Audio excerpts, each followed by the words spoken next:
नमस्कार। मैं श्रीपाद बख्शी पुनः उपस्थित हूँ आपके सामने पानी से जिंदगी से एक और मोती लेकर। कई बार हमारे सामने घटित हुई घटना हमें अपने उस समय की याद दिला देती है जो भले ही थोड़ी मुश्किल थी, पर हमारी ज़िंदगी चलती रहती थी बिना रुकावट, बिना रोक टोक।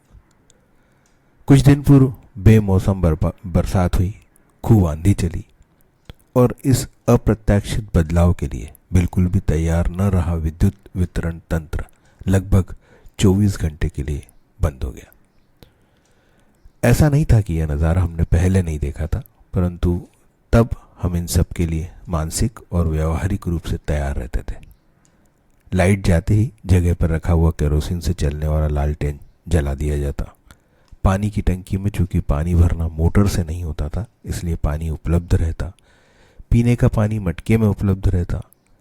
बसें, रेलगाड़ियाँ प्रभावित नहीं होती। रात को नींद भी आ जाती क्योंकि एसी की आदत नहीं थी। घर 2 या 3 मंजिल से ज़्यादा के नहीं थे, इसलिए लिफ्ट के ना चलने का कोई फ़र्क नहीं पड़ता। यात्रा के समय बस, रेलगाड़ी या यहाँ तक कि बैलगाड़ी में भी कपड़े की पानी की थैली, जिसे छागल कहते थे, अमूमन सभी के पास होती थी। जिसके पास नहीं होती थी उसे भी पानी ज़रूरत पड़ने पर मिल जाता था, क्योंकि आज की तरह वह पानी खरीदा हुआ नहीं होता था।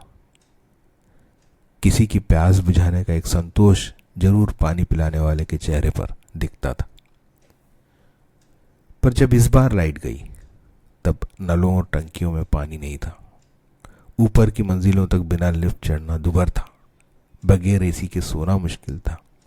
वाटर फिल्टर बंद थे। घर से कचरा उठना मुश्किल था। दूध वाला ऊपर तक चढ़कर आने को तैयार नहीं था। बर्तन धोना संभव नहीं था। इसके अलावा बाहर जो हो रहा था वह तो और भी भयावह था, क्योंकि ट्रैफिक, रेल, वायु सेवा सभी प्रभावित थे। चूँकि हमारे यहाँ डीजी सेट का उपयोग बहुत व्यापक है, हम काफ़ी हद तक इससे फिर भी निपट पाए। अब इसी समस्या को लेकर विकसित देश में चलते हैं और देखते हैं कि चूंकि वे इन सभी क्षेत्रों में हमसे आगे हैं, वहाँ क्या हुआ। स्पेन और पुर्तगाल में भी कुछ दिन पूर्व यही हुआ कि लाइट काफ़ी समय के लिए चली गई। वहाँ जो हुआ वो हमसे बहुत ज़्यादा था, क्योंकि उनकी बिजली और आधुनिक संचार प्रणालियों पर निर्भरता भी बहुत ज़्यादा थी। वहाँ ऐसा कोई क्षेत्र नहीं था जो प्रभावित नहीं हुआ, बल्कि सभी क्षेत्र ठप्प हो गए। स्कूल, कॉलेज और कार्यालयों में काम बंद हो गए। ट्रैफिक जाम हो गया क्योंकि ट्रैफिक सिग्नल बंद हो गए। क्रेडिट कार्ड बंद हो गए, बैंकों से पैसा निकाल नहीं पाए। लिफ्ट, स्वचालित सीढ़ियाँ, ट्रेन, हवाई जहाज सब बंद हो गए क्योंकि संचार प्रणाली ठप्प थी। मॉल, सुपरमार्केट पैसा लेन देन न कर सकने के कारण बंद हो गए। मेट्रो, अस्पतालों में जान बचाने वाले उपकरण बंद हो गए। मोबाइल बंद होने से संपर्क टूट गया।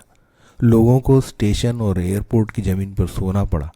चूँकि अत्यधिक ठंडा था तो वे लोग ब्लैंकेट आदि का सहारा लिए, परंतु घरों को बिजली के माध्यम से गर्म रखकर जीने वालों को ब्लैंकेट काफ़ी नहीं थे। रसोई के अधिकतर उपकरण बिजली के न चलने के कारण, बिजली न होने के कारण अनुपयोगी रहे और लोग खाना गर्म करके नहीं खा सके। कुल मिलाकर सब कुछ ठप।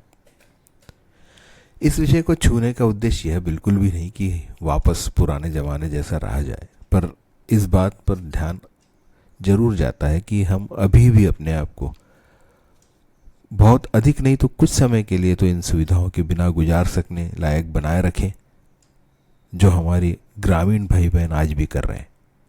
घरों में क्रॉस वेंटिलेशन, पानी का थोड़ा भंडारण, थोड़ी बहुत गर्मी और ठंड को सहन कर सकने की क्षमता, समय पड़ने पर कुछ सीढ़ियाँ चढ़ उतर पाने की आदत डालने का प्रयास होते रहना चाहिए, ताकि जब ऐसी परेशानियाँ आए तो उन्हें कुछ हद तक झेल सकें।